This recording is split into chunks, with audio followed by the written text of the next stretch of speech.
Pintem amb terra. Necessitem un cartró com a suport, una cartolina blanca perquè permet veure millor el color de la matèria i pinces o clips per construir un llenç.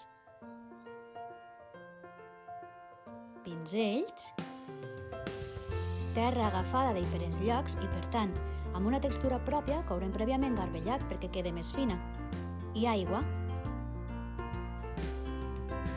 Comencem. Fiquem aigua als bols amb els diferents tipus de terra i barregem amb els pinzells. Una vegada assolida la consistència de la pintura, ens llancem a pintar.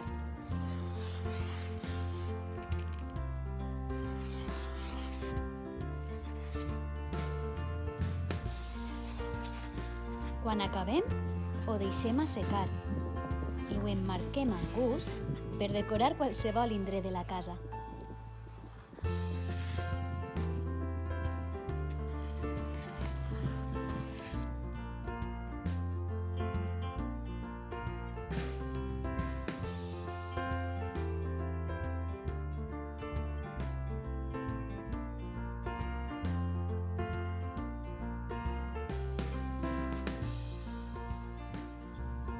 Aquesta activitat pertany al projecte d'educació artística Els 4 elements naturals, en concret, al treball amb la terra.